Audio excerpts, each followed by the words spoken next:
God, grant me the serenity to accept the things I cannot change, the courage to change the things that I can, the wisdom to know the difference. God, grant me the serenity to accept the things I cannot change, the courage to change the things that I can, the wisdom to know the difference. Say it with me. Our Father, who art in heaven, hallowed be thy name. Thy kingdom come, thy will be done on earth as it is in heaven. Give us this day our daily bread. Forgive us our trespasses as we forgive those who trespass against us. Lead us not into temptation, but deliver us from all evil. For thine is the kingdom, the power, and the glory forever and ever. Amen. Listen, good morning, y'all. Good morning. I just want to ask y'all a question. What are y'all doing for y'all recovery? We say we stop using, but what are we doing now? How do y'all do it? How do y'all do it day to day? Because you know it's a day to day struggle. It's a day to day fight. Ain't nothing easy. I have stopped. Thank you for joining my live. By the way, I just want to say, hey, hope everybody is well. Good morning to you wherever you at in the world. Hope you are blessed and healthy and strong and whatever it is that you're going through. Just thank you for being here, and please join me in this fight for recovery, redemption. So I'm also fighting with my nicotine. I stopped and I started it back, but this is one thing that I got to do so I can be healthy again. It's a recovery patch. It's a nicotine patch. So I'm doing this again. I call my doctor, and if you have Medi-Cal, you can do this as well. It's a nicotine patch. And so you got to be careful where you put it because it will make your skin flare up and itch. I'm sensitive. Last time I did this, I was putting it on my kneecaps. Yes, I was. So, they stopped selling Newports out here in South Sacramento, California. I don't know where else they sell them at, but I know another place they got them. But so it's time to quit, y'all. It's just really time to quit. So I'm gonna go ahead and just, I don't even know. I'm gonna put it on my back. At least I forget about it. My back is a little thick. My skin is thicker back there, so that's a good place to put it. I'll forget about it. I ain't got to worry about it itching because my back is pretty. When you gotta, when you, I got one of them strong backs. Let me just leave it at that. But hey, what's up, sis? Yeah, so I just wanted to know, like, what are you doing for your recovery? What are you guys doing for your recovery? The people who done used before or whatever you may be recovering from. It don't got to be drugs. It could be gambling. I just wanted to know what works other than prayer. I know that works because we have to turn it over to a power greater than ourselves. You got to believe in something greater than yourself to get through it.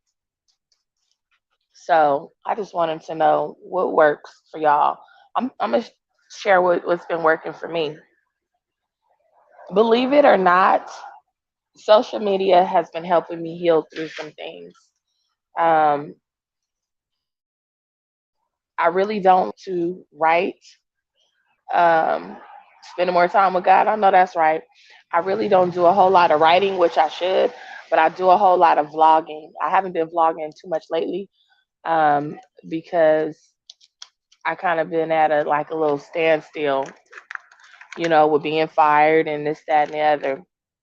But I'm gonna start vlogging because there's a lot of healing that I need to be a part of right now.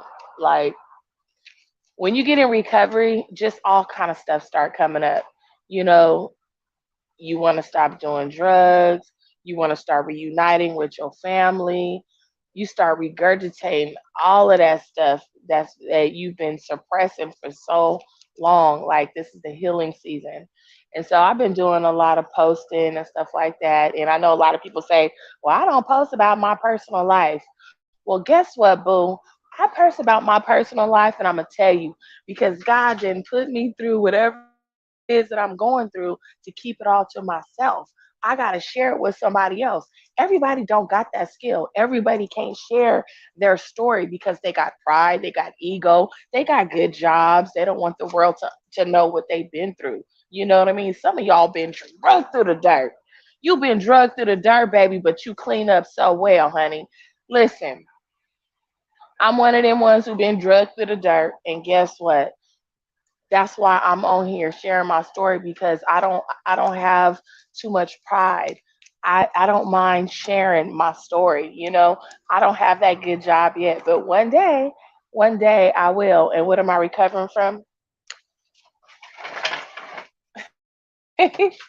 What am I recovering from? Well, I'm recovering from oh, you want me to do you want me to be specific? I mean specific? Okay, quit playing, Sonya. People cringe when I tell them the things that I'm recovering from because I don't look like I'm recovering from meth. I don't look like I'm recovering from compulsive gambling. Even though I was at the casino the other night, I'm still dealing with that. Newports, um, side chickism. Okay, strange for change, whatever you want to call it.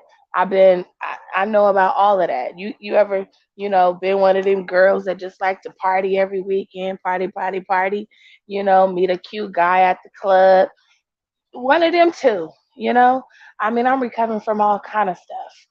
But broken family, depression, PTSD, anxiety, all that kind of stuff, Jezebel spirit, all of that. And so that's why I don't mind sharing. I don't mind airing out. And y'all hit the likes, hit the thumbs up for me if you can feel something that I'm saying. Okay, if you're broken, if you want to get better, hit the thumbs up. Even if you are perfect, hit the thumbs up.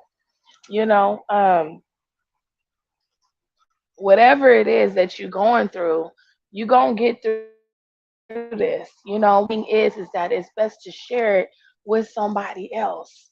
Like they say in the rooms of narcotic of NA or AA, what you keep, what you have is by giving it away. You share your testimony with the addict who's still suffering. And not only do addicts need help, but their loved ones. They may have a child who Al-Anon, people who have addict parents or addicts, how to deal with them kind of folks. It ain't easy dealing with an addict. Yes, no, thank you. So, so what I've been doing for my recovery is I just been doing a whole lot of sharing, sharing my story. I know I'm not the only person that has CPS. I know I'm not the only person that has dealt with parent alienation. Yes, I'm a woman, but I do know how it feels to be alienated from your children. Yes, I know how that feels, and it sucks. And all the fathers out there who are alienated, my heart goes out to you. Keep fighting. All the parents that are going through CPS, don't give up. Keep fighting. Don't let them take your baby away from you. And don't give up. Every appeal, you better do it. Everything, every visit, you better make. Every drug test, you better pass. Understand? Amen. Everything you better do. Don't play with these people when it comes to CPS. And so I do a whole lot of vlogging because I don't have a relationship with my daughters. I want them to be able to come back on here and say, damn, my mama she was really trying to be heard. She was really trying to have a relationship with me. My mama was really trying. She, you know what I mean? Something. I don't. I can't. So I'm hurting today. I'm thinking about my daughters today. I'm thinking about my daughters today, and it really hurts me because they are so beautiful, and I want to be in their lives, and they all, they're growing, they're living, they have some type of issue, boy issue, girl issue, whatever the issue, and they need, I need to talk about it with them because I was them before. And not just that, but I just want them to feel love. I just want them to feel like, I just want them to know that I'm getting better and that I'm trying, but I don't even know how. I don't know how to have a relationship with my daughters. Absolutely, they need to hear my voice, but I don't even know what to say. Only thing I can say is I love them. I love them. I'm here for you. If you need me, I'll pray for you. You know, I don't even really know what to say. I mean, so I have 6 kids, 3 boys, 3 girls, and I have, a relationship with my boys, but not my girls. So that's my story. So eventually in life, I mean, in life, eventually along the line, my goal is to, excuse me, my goal is to, my goal is to, um, my goal is to be able to heal more and share more of my story. I'm just I'm just getting acquainted. I'm just getting acquainted with with you guys. That's what I'm doing.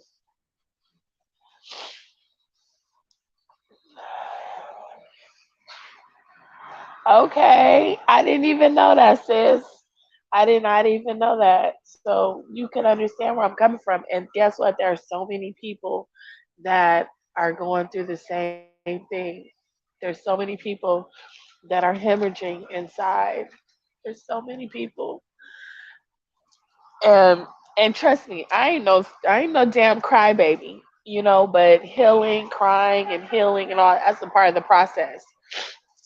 So one day my daughters is gonna look back on my Facebook, and they're gonna say, "Damn, my mama really was trying. My mama really did, she was trying." And you know, so that's my goal, to make my mark in this world. I just want them to see that I wasn't just living my life and wasn't thinking about them. I think about my life all the time. Are you asking me again? What was I recovering from? I see a question. Yeah. So I'm recovering from substances.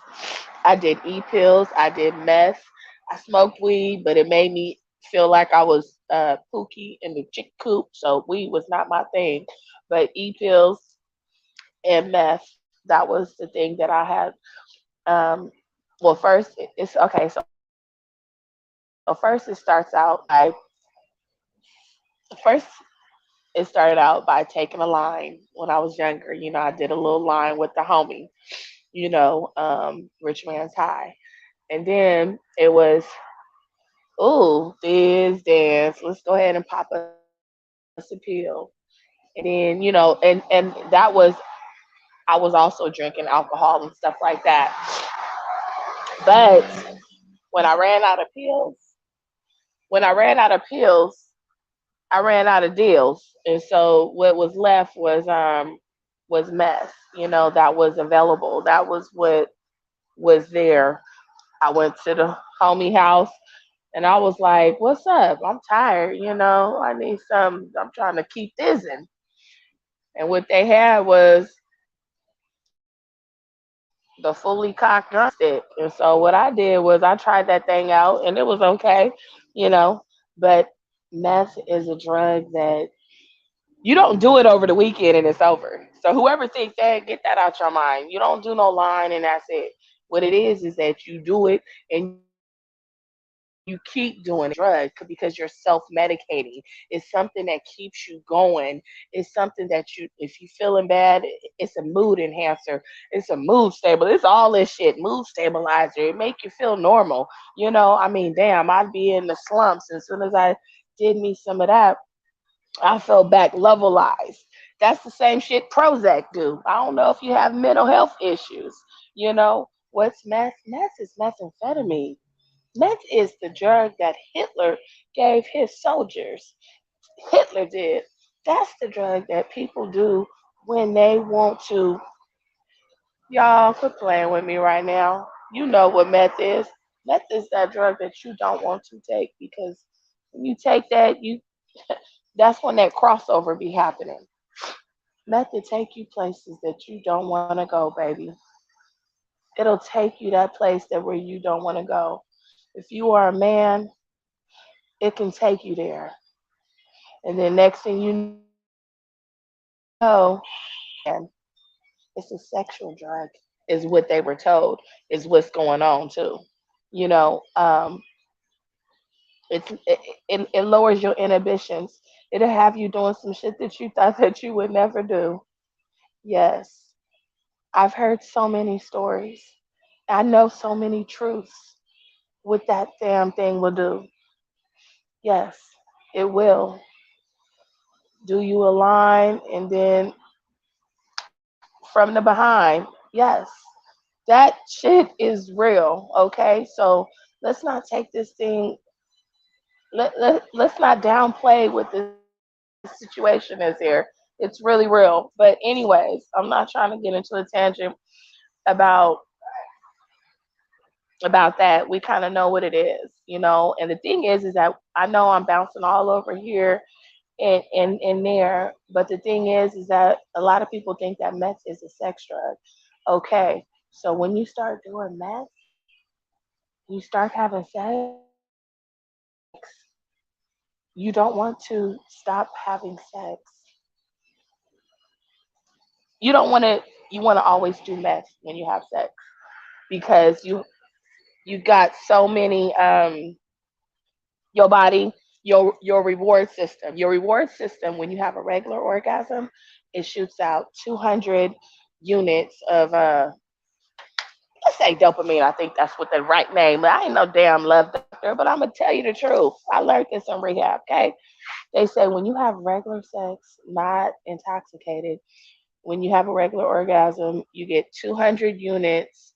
It sends out 200 units of dopamine reward system in your brain. It's 200 units.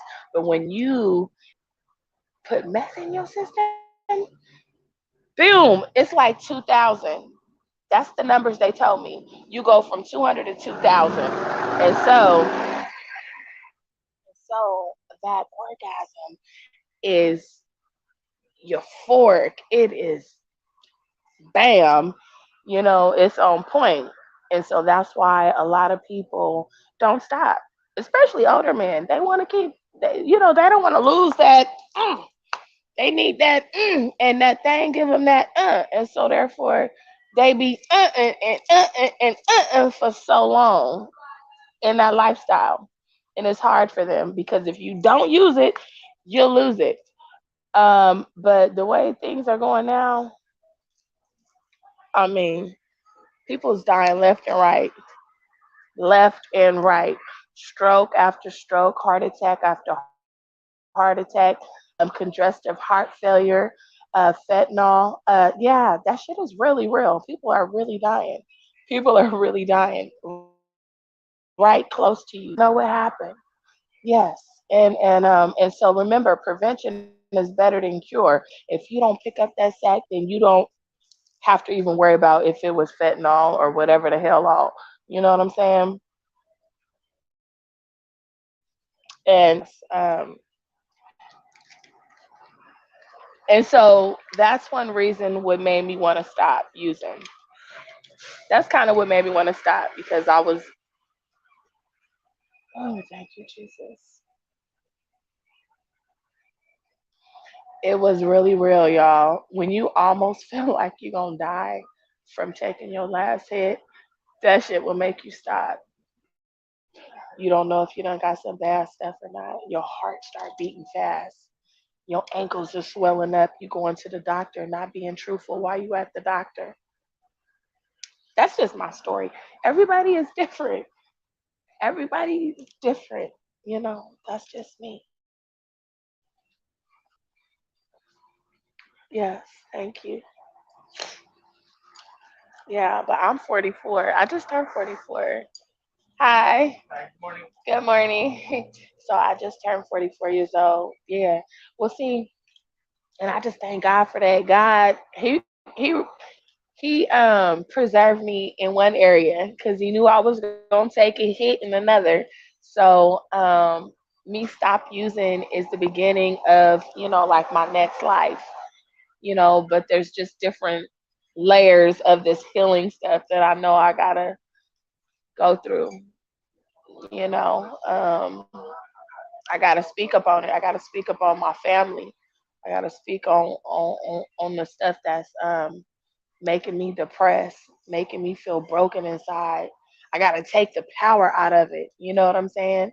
I mean, how can I sit up here and act like I'm all, hella happy when I'm hemorrhaging inside because my daughters are going through it and I don't have a relationship with them?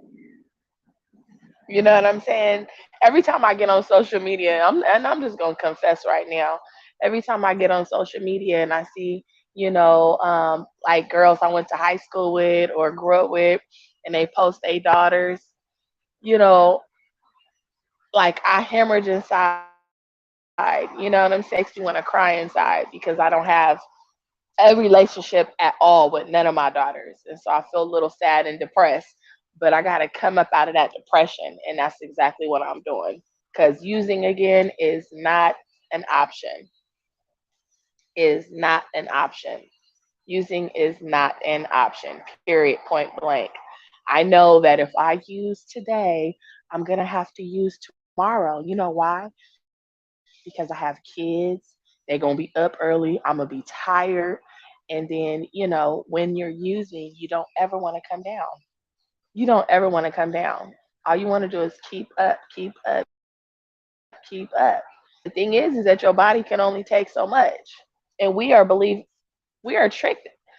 We trick ourselves into believing that we need to stay up for a whole week. That's how we self medicate. We want to kill ourselves. So when we get out of our own head and let God take the wheel, then we start to live. Honey, we cannot be up for a whole week. We got to sleep. I hated to sleep. So, anyways, I just wanted to know, what do you guys do every day to stay clean? What do you do for your recovery? Like, I want y'all, thank you so much for engaging. Thank you guys so much for talking back to me. It feels good when you can be on here talking and some other people and you guys are asking me questions. I appreciate that. Thank you so much. But if you're in recovery, I wanted to know, what do you do? Like right now, I put the patch on. Right now, I'm drinking some coffee. When I went to rehab, all we did was drink coffee, smoke cigarettes, and write reflections. I done wrote a con packet. I done wrote a goodbye letter. I done did all kind of reflective type of things like that. Um, don't say that part. I'm sorry, y'all. I'm just thinking before I kind of thought out loud what I was saying. Um, but I do a lot of vlogging. I do a lot of posting and stuff like that, because that's part of my healing process. I need to do more journaling. Do you guys journal? What do you like? What kind of things? What kind of things do you guys do? And thank you guys once again for being here with me. Coffee is good. I need some more creamer though. Oh, I got this book right here. I got this book, and Yeah, one of my bros had a book, and I was like, oh, let me see. I was like, I have to get me one of these. Um, it's called Streams in the Desert. What is today's date? The 30th? Is today the 30th? No, today's the 31st. Today's the 31st. Okay, so I'm gonna read the one for today. It says, when you are unsure which course to take, totally submit your own judgment to that of the Spirit of God, asking Him to shut every door except the right one. But meanwhile, keep moving ahead and consider the absence of a direct indication from God to be the evidence of His will that you are on His path. And as you continue down the long road, you will find that he has gone before you, locking doors, locking doors you otherwise would have been inclined to enter. Yet you can be sure that somewhere beyond the locked doors is one he has left unlocked. And when you open it and walk through, you will find yourself face to face with with a turn in the river of opportunity, one that is broader and deeper than anything you ever dared to imagine, even in your wildest dreams. So set sail on it because it flows to the open sea. God often guides us through our circumstances. One moment, our way may seem totally blocked, but then suddenly some seemingly trivial incident occurs, appearing as nothing to others, but speaking volumes to the keen eye of faith. And sometimes these events are repeated in various ways in response to our prayers. They certainly are not haphazard results of chance, but are God opening up the way we should walk by directing our circumstances and to multiply as we advance towards our goal, just as the lights of a city seem to increase as we speed toward it while traveling at night. F.B. Meyer. If you go to God for guidance, He will guide you, but do not expect Him to console you by showing you His list of purposes concerning you. When you have displayed distrust or even half trust in Him, what He will do if you will trust Him and go, what He will do if you will trust Him and go cheerfully ahead when He shows you the way, is to guide you still farther. Okay. So this is like a little poem right here. It says, as moves fragile, hold on, these words are small. As moves my fragile boat across the storm swept sea, great waves beat o'er her side as north wind blows. Deep in the darkness hid lie threatening rocks and reefs. But all of these and more my pilot knows.